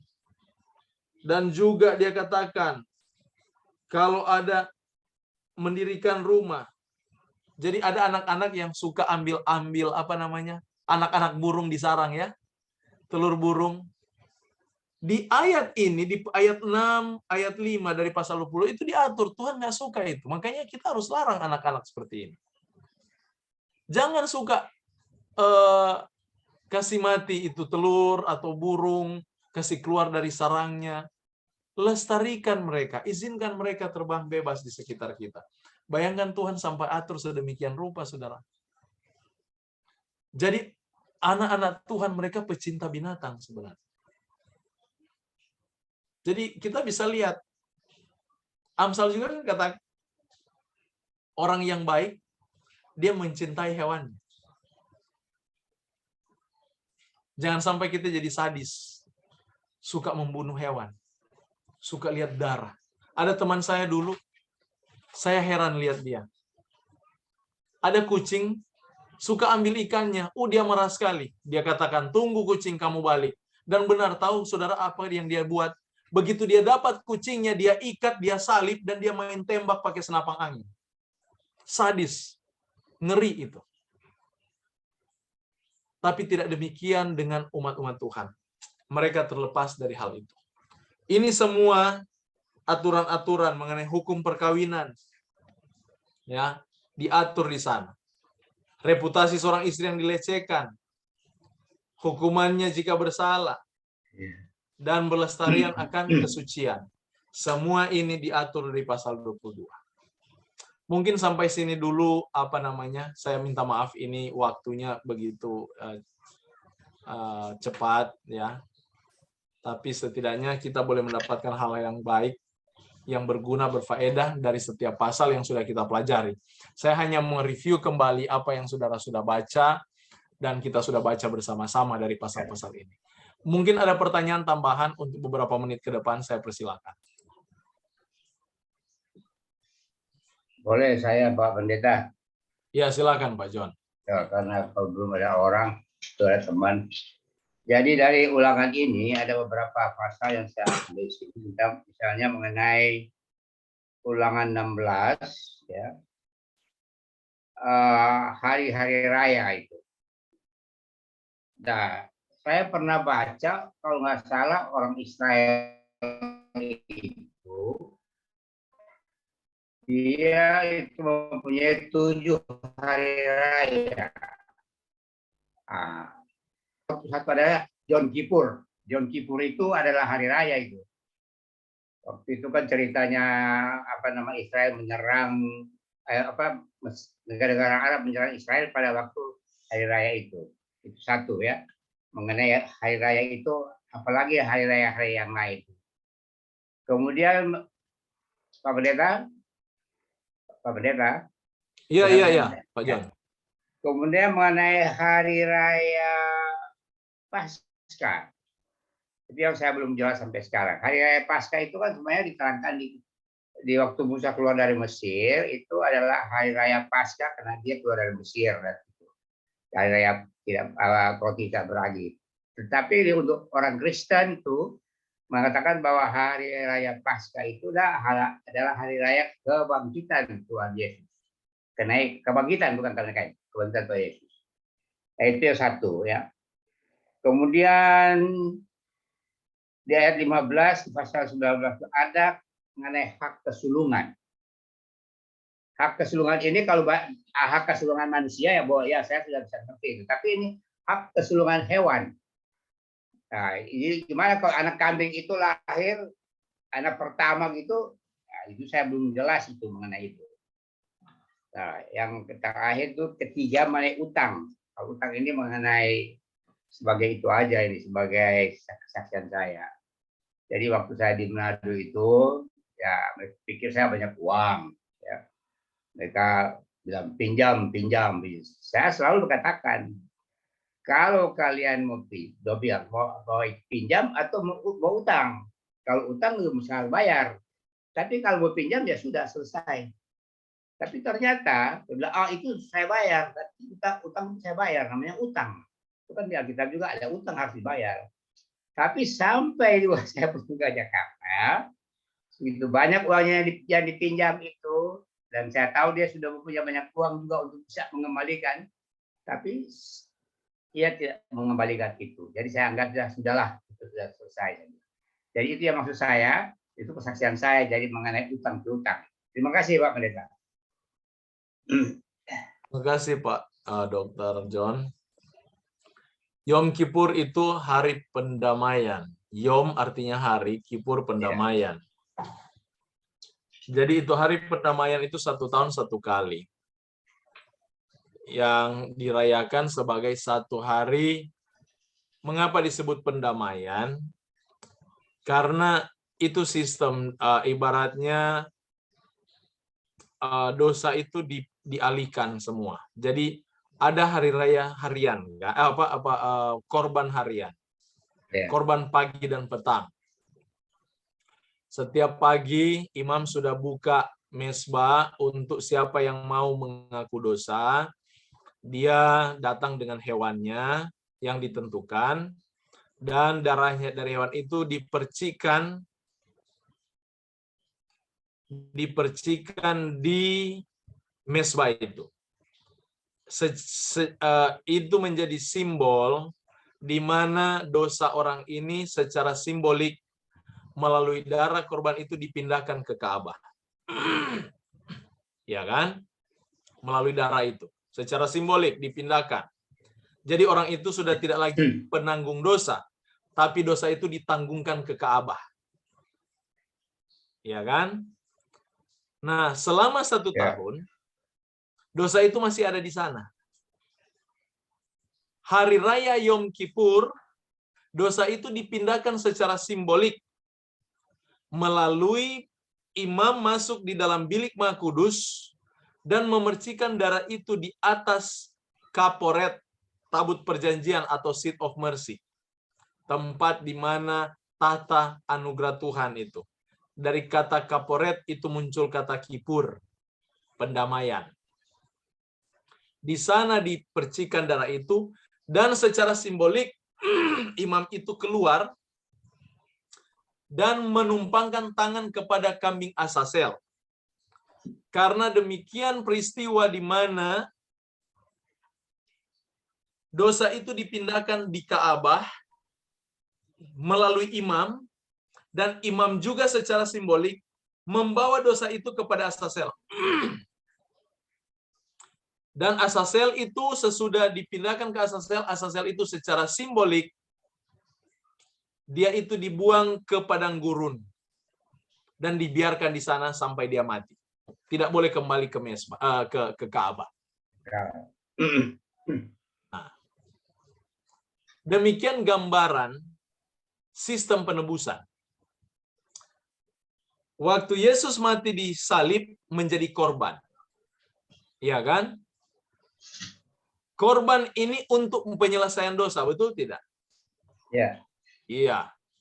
Jadi waktu saudara berdoa, minta ampun dosa, tidak lagi bawa korban hewan. Tapi bawa darah Yesus yang kita akui dengan iman.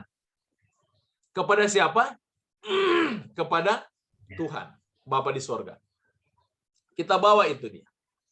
Akui dosa berdasarkan darah Yesus yang kita bawa. Selama kita masih di dunia ini, dosa itu ada. Dosa itu dipindahkan secara simbolik kepada Tuhan di sorga. Jadi seluruh dosa kita ada di sana. Oke?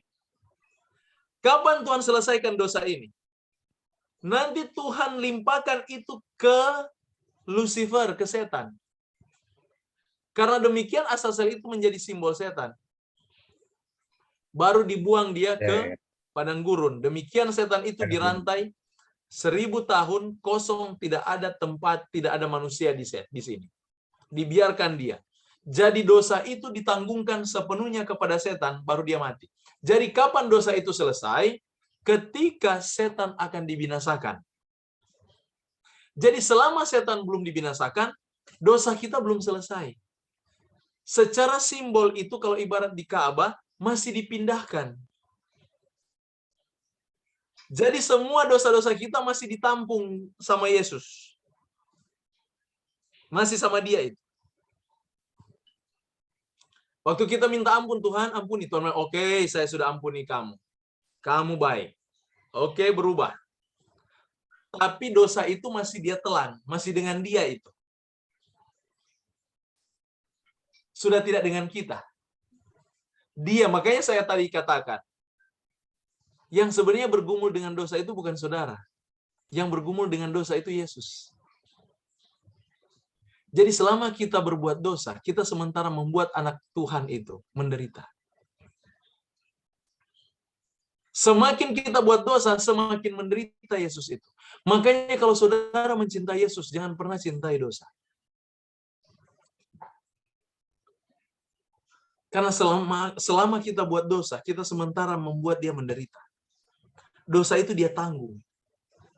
Kapan penanggungannya selesai? Ketika masalah dosa itu selesai, dilimpahkan ke setan, dan setan dibinasakan, semua pengikutnya dibinasakan. Dunia baru datang, sudah tidak ada dosa lagi. Baru itu selesai.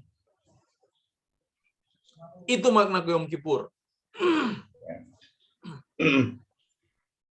Dengan makna-makna upacara yang lain. Anak sulung. Itu menjadi simbol terhadap kesulungan Kristus.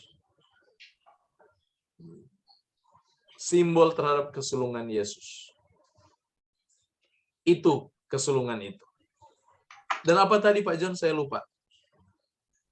Ya, yang mengenai kesulungan itu, yang kalau masalah kesulungan manusia itu sudah saya tangkap. Tapi untuk hewan ini, hewan yang yang hewan misalnya kambing, dia lahir anak kambing pertama itu kan sulung. Nah, itu bagaimana itu kok bisa harus kita sulungkan gitu?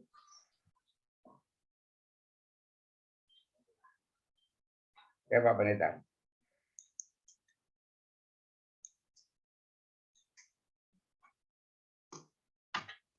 Jelas nggak?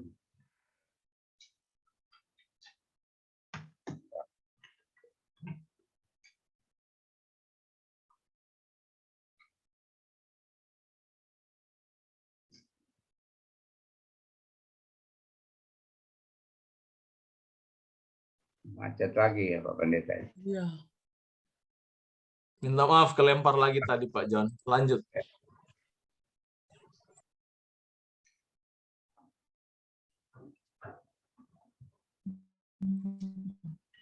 Jadi masalah kesulungan hewan,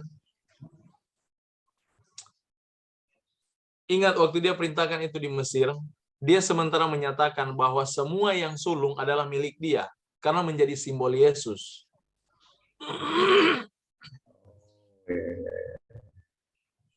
Jadi bukan masalah hewan atau manusia, tapi masalah simbol itu.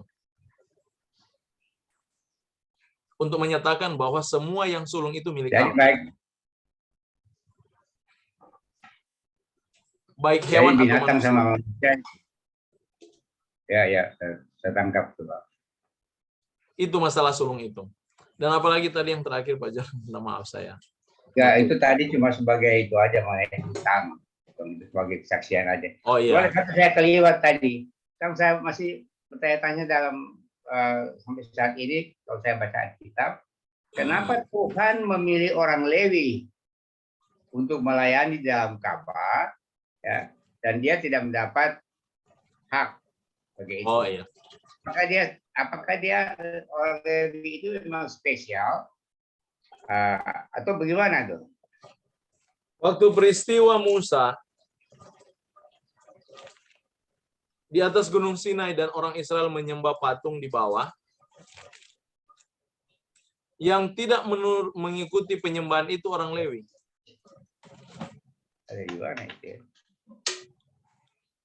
Makanya orang Lewi ini yang diangkat Tuhan menjadi imam, menjadi yang sulung dari semua anak-anak Israel. Dia menjadi yang sulung. Oh ya, ya. Itu Tuhan angkat karena kesetiaan mereka waktu di Gunung Sinai.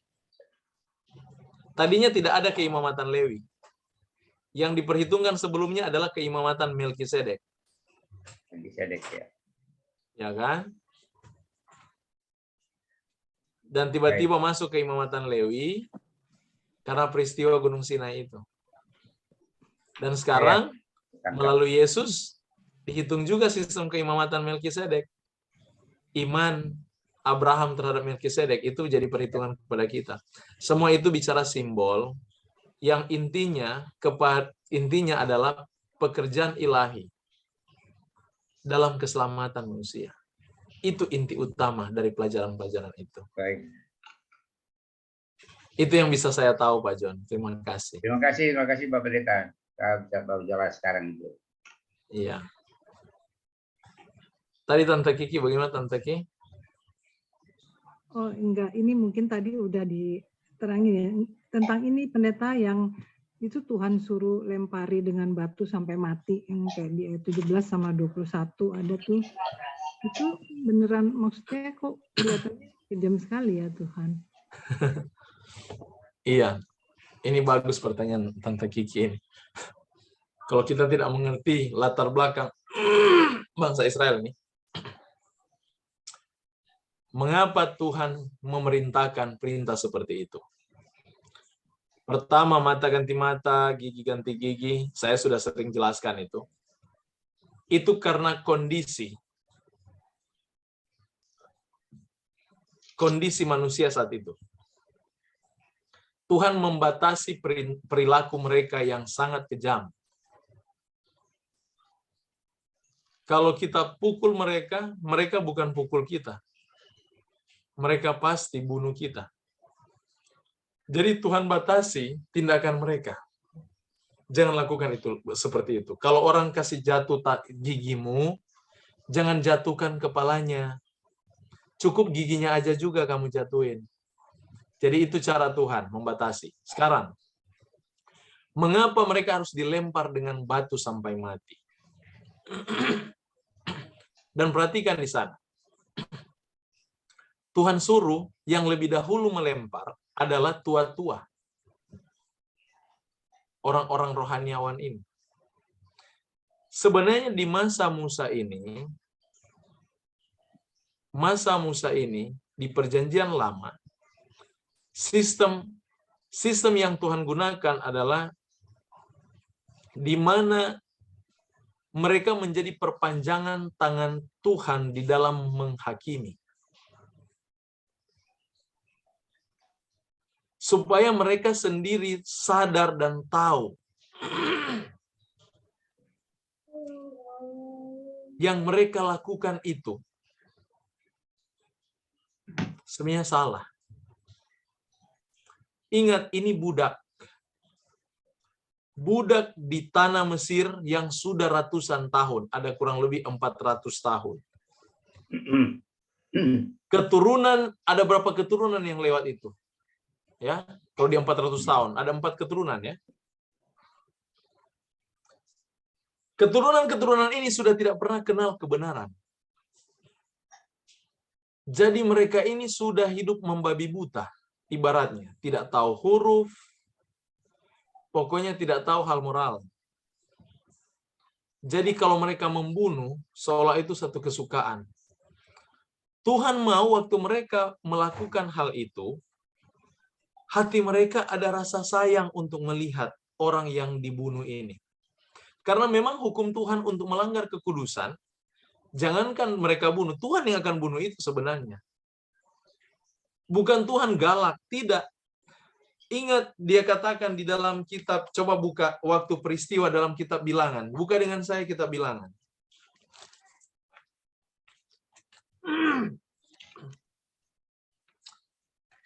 Waktu Tuhan menghukum anak-anak Harun, perhatikan apa yang Tuhan katakan.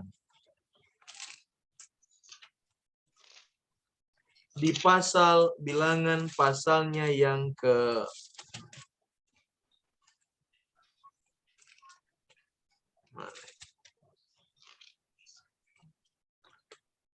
waktu Tuhan menghukum anak Harun, di mana dia itu? Bilangan ya. Mati dia. Ya.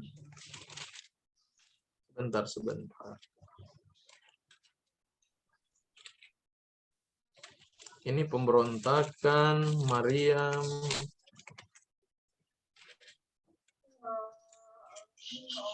Bilangan atau keluar sebentar ya, saya lihat dulu ya. Waktu Tuhan menghukum, ya, ada yang dapat duluan? Belum. Saya suka Nadab Abihu pasal 10, Imamat 10, bukan di Bilangan. Imamat pasal 10. Coba tolong ayat 2 dan 3, baca ayat ini.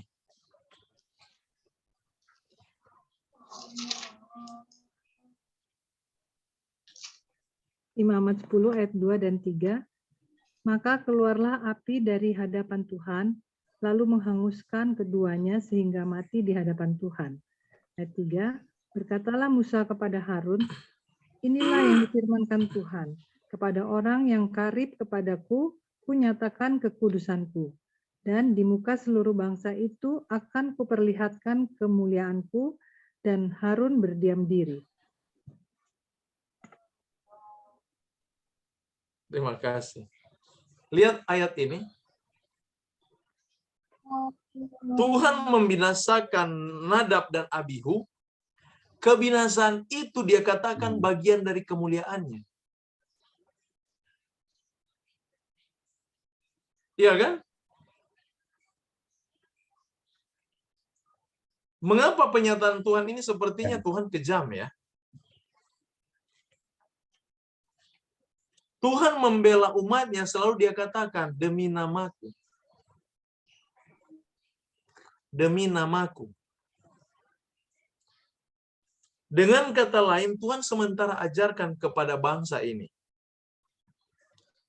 Bukan Tuhan tidak bisa binasakan orang-orang ini, tetapi ada tindakan yang Tuhan punya tujuan khusus kepada mereka. Supaya mereka tidak suka melihat hal itu terjadi. Tuhan tidak mau pembunuhan itu terjadi, kematian itu terjadi. Tetapi Tuhan mengajarkan sesuatu kepada budak-budak ini yang tidak punya perasaan sama sekali. Jadi segala tindakan penghukuman yang Tuhan ajarkan kepada mereka, tujuan Tuhan untuk dapat menjamah hati mereka. Mereka tidak pernah membunuh, tapi garang. Di Mesir yang ada mereka itu dianiaya.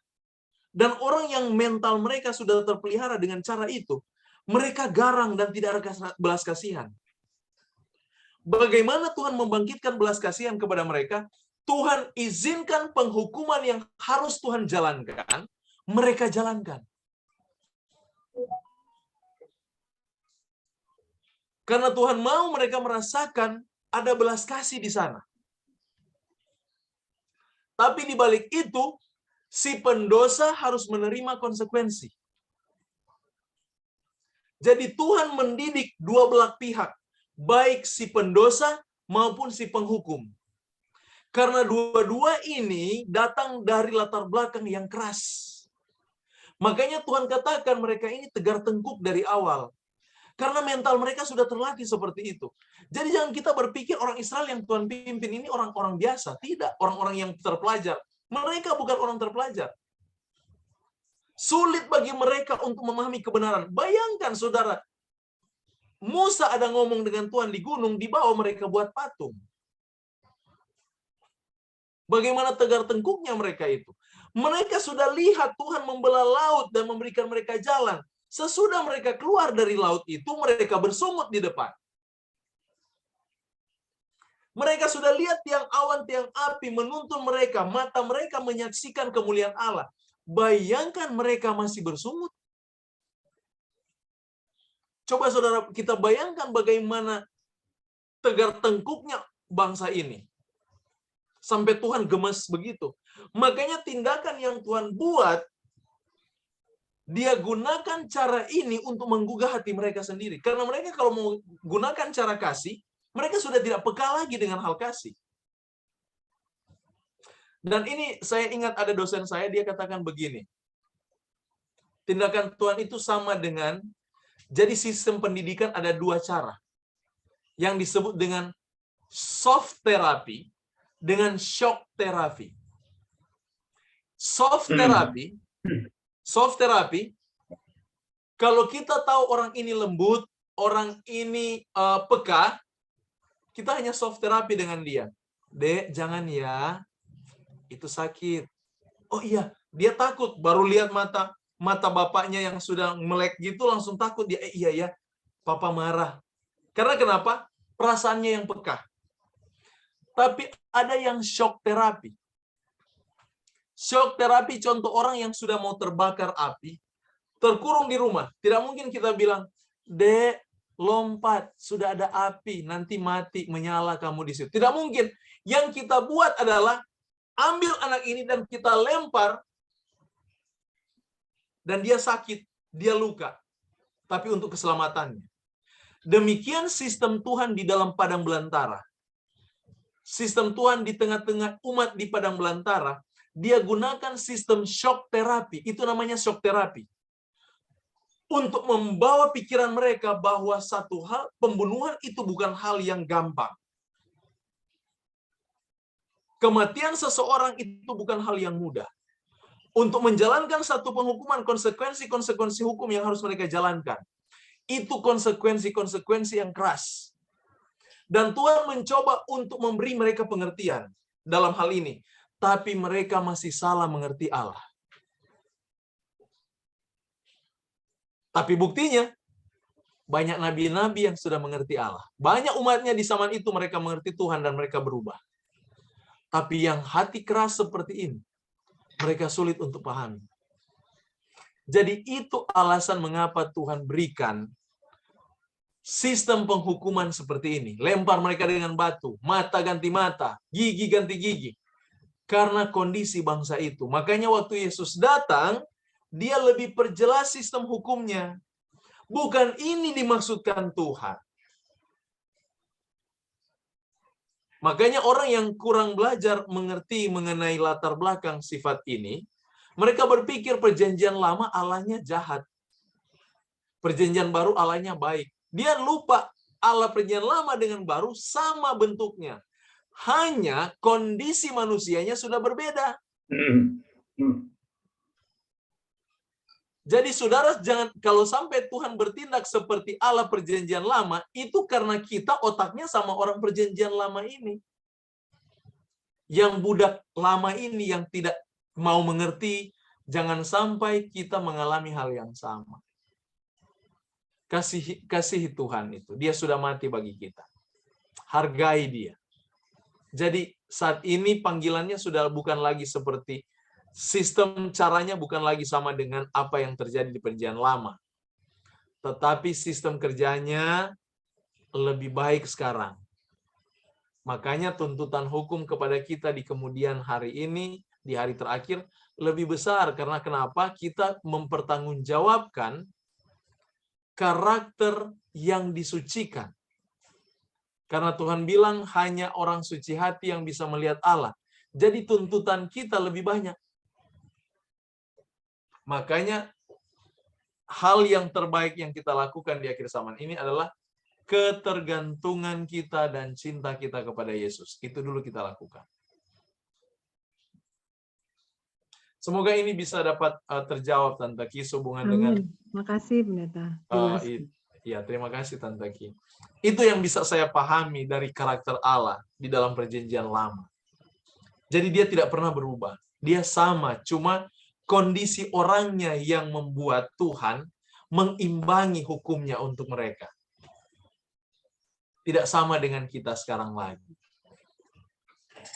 Tidak sama, jauh sekali. Kita sekarang saat ini walaupun sudah orang kafir, ada banyak orang kafir yang penyembah berhala, tapi setidaknya masih dapat ditegur. Tapi dulu nggak bisa. Makanya lihat kalau sampai ada agama-agama yang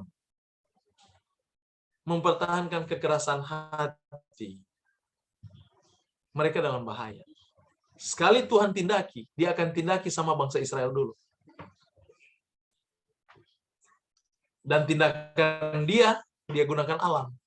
Makanya lihat, kita bisa buka mata, peristiwa-peristiwa alam yang terjadi. Bukan karena Tuhan tidak tahu, tapi dia tahu apa yang baik dan layak untuk orang-orang yang menghormati firman-Nya dan orang-orang yang tidak menghormati firman-Nya. Semoga Tante Ki ini dapat menjadi berkat bagi kita semua. Terima kasih, Tuhan Yesus memberkati. Saya minta maaf untuk waktunya sudah terlalu lama.